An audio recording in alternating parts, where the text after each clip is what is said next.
Hello guys and welcome to my channel, and this is Papa Dave. So for today's video guys, no, ipapakita ko sa inyo yung features ng Yabale Automation Tool dito sa dropshipping. Dito sa video natin ngayon, ipapakita ko sa inyo kung paano ginagamit yung product finder na hindi na tayo magpa-product research kasi meron na sila ritong built-in na magbibigay sila sa inyo ng mga products na pasok sa criteria nyo. So, meron din ditong tracking conversion. So, ibig sabihin kasi sa dropshipping, kaya nababan or nare-restrict yung account ng client natin sa eBay dahil nga nadidetect niya na yung mga products pagdating sa shipping, yung shipping label natin ay galing sa Amazon. So, meron sila ritong tracking conversion. Tapos, meron din sila ritong AI credit kung saan sasabihin lang natin kay AI kung ano yung gusto nating baguhin sa listings natin kagaya ng title, okay? Kagaya ng mga specs, kagaya ng mga description. So, meron tayo ritong AI credit na gagamitin. So, sa part 1 natin, nandiyan yung link sa description, ilalagay ko, pinakita ko sa inyo kung paano ginagamit yung Yabale. So, dito naman sa video na to, yung mga features niya naman yung ipapakita ko sa inyo. So, yung video na to guys, makikita nyo to dito sa YouTube channel natin sa Online Jobs Philippines. Okay, so scroll down nyo lang. So, kung wala pa kayong experience sa work from home, panoorin nyo tong masterclass natin, how to become a virtual assistant. Tapos, dito sa ilalim, yung crash course. So, makikita nyo rito yung Yabale eBay Dropshipping. Ito yung video na yon. Nandito lang siya sa unahan ng channel natin. So, okay. So, dito sa Yabale, meron tayong credit. Kapag may client naman tayo na binigyan tayo ng Yabale, tapos pinagamit niya sa atin yung mga automation niya, kagaya ng auto repricing, auto ordering, meron siya ritong mga credit. Wala naman kayong bibilhin dito. So lahat naman to ay shoulder ni client. Okay? Ituturo ko lang sa inyo kung paano siya ginagamit. So dito may makikita kayong credits. Yan, meron tayong AI credits, meron tayong tracking conversion, meron tayong product finder. Yan. So, yung mga yan, binibili yan ni client, no? So, hindi naman kayo yung mag-shoulder niyan.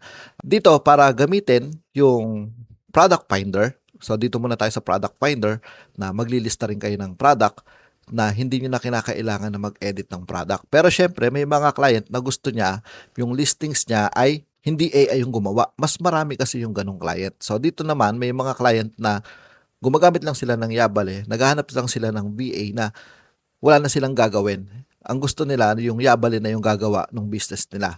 So dito kasi, mas marami yung client na gusto nila manual na yung VA yung gagawa. VA yung magpa-product research ng mga magagandang products. Kasi meron tayong skills na kung saan gumagamit tayo ng mga keywords para mas makita yung product natin sa eBay. So dito guys, napupunta tayo rito sa list items. Click natin yan. Tapos makikita nyo na agad sa unahan yung find products for me. Yan, click natin yan. Tapos dito, halimbawa, no, kagaya nito, no, 5 plus sales a month. Ito yung mga pagpipilian natin. Meron silang standard products, 3 plus sales a month. Ito naman, 5. Dito naman, 8. Ito yung mga top performance. Makikita nyo rin kung ilan credit yung gagamitin nyo. Halimbawa, dito ay 4 credits per product. Dito naman, 2 credits. So, dito naman, 1 lang. So, depende kasi sa products kung talagang mabenta siya. So, halimbawa, dito muna tayo sa 2 credits per product. No? Halimbawa, magpapahanap tayo dito. Magpapahanap ako ng 3 products. So, total cost of 6 credits. So, kiklik lang natin yung find 3 products. Yan to. Tapos, hintayin lang natin dito. No? Let's see. Yan. So, meron na siya na agad nakita rito na products. Ito siya. Tapos, galing siya sa Amazon.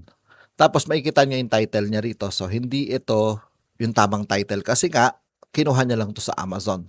So, dito, ginagamit yung generate with AI. Halimbawa, pagdating sa title. Pag click natin dito yung generate with AI, ito naman generate with AI. Ito naman yung credit na yon. No? Ito yung AI credits yung gagamitin. So, dito, generate with AI para yung title ng mga to, kagaya nito, kinapi lang sa Amazon, kung i-edit natin yung title na to. Yan, halimbawa, kiklik natin yung edit. Yung title niya sobrang dami. Ayan o. Yan. So, dito kasi sa eBay, 80 character lang yung maximum na title na pwede natin gawin. So, kiklik natin yung generate with AI. Yan. Tapos, lagay natin sa style na AI style na creative. Tapos, title tone, sellable. Yan. Tapos, click natin yung pakita muna natin, no? Revise with AI. Creative, tapos sellable. Click natin to, no? AI revise. makikita nyo yung title niya, magbabago yan. Yan. Tapos, click natin to. No? Got it. Yan o. Magkakaroon siya ng title. So, ito daw yung sellable na title, sabi ng AI ni Yabale. So, meron tayong standard kung paano mag-title ng products. So, ito, ginagamit lang to kapag yung client nyo, Yabale, yung ginagamit na meron silang mga credits. So, ayan yung gamit ng Product Finder at saka ng AI credit. Okay? So, dito, pag okay na sa inyo yan, so kahit di nyo na i-edit, kung ang instruction sa inyo, kiklik nyo lang yung Generate with AI, find products, tapos list an item, yun lang yung gagawin nyo. Okay? So, click natin yung list items. Yan, click natin yung confirm. Yan. Tapos, kailangan pang i-verify no, yung listing natin. So, click lang natin yung got it. Tapos, hihintayin na lang natin yan. Okay? So, ngayon, meron tayo rito nakikita na tracking conversion. Ayan. Yung tracking conversion na yan, click natin dito yung settings. Tapos, punta tayo dito sa ordering. Yan, makikita na natin dito yung auto ordering by Yabale account. Yan, dito naman by user. Tapos dito sa ilalim makikita nyo yung auto tracking and conversion. So pag kinlik natin yan, in drop down menu, makikita nyo rito convert only Amazon carrier and AMZL kasi kapag may tracking number yan, ang unang-unang tracking niya ang nakalagay AMZL kaya nadidetect agad na galing Amazon yung products. So, dito, i-convert niya yan. Pwedeng i-convert lahat ng mga Amazon shipping label, papalitan niya yan. No? Lalagay niya dito sa ilalim. Halimbawa, pwede siya sa Bluecare Express. So, dito tayo sa Core Trails. Ito yung i-click natin. Yan. Kasi yung Bluecare Express, ang alam ko, nadidetect na din siya ni eBay. So, dito tayo sa Core Trails, 2 credits per conversion. Ayan, integrated with eBay. Yan. Tapos sa ilalim, ito na yung address ni client kung taga-US siya or siya na yung magpo-provide nito. Okay? So, ganun lang. No? Ganyan ginagamit yung auto-conversion. Tapos yung auto-ordering naman sa Yabale account. So, dito, yan, meron silang mga settings dito na hindi nyo naman na kinakailangan gawin to kasi free shipping naman no, kapag sa Amazon tayo kumukuha ng products. So, ito lang, automatic lang siyang nag-order na siya na rin yung magsisend ng tracking dun sa eBay na ikino-convert na rin ni Yabale. Yan, siya na rin yung nag-convert ng tracking, siya na rin yung nag-order, siya na rin yung nag-upload sa eBay na na-ship na yung product. Ito yung tracking number niya. Tapos naka-convert na siya, no? Hindi na siya sa Amazon yung tracking niya. So, ito yung gamit ng auto-ordering. Kaya yung mga client na nagda-dropshipping, gumagamit talaga sila ng automation tool para dito. Hindi sila nadidetect na dropshipper sila. Okay, so yan yung gamit ng Yabale. Ito yung mga features niya pagdating sa paggamit ng mga credits. So, sa pricing naman ng credits, halimbawa, bibili tayo ng credits, no? Bibili si client ng credits. Kiklik niya lang yung product finder, tapos eto na yan, no?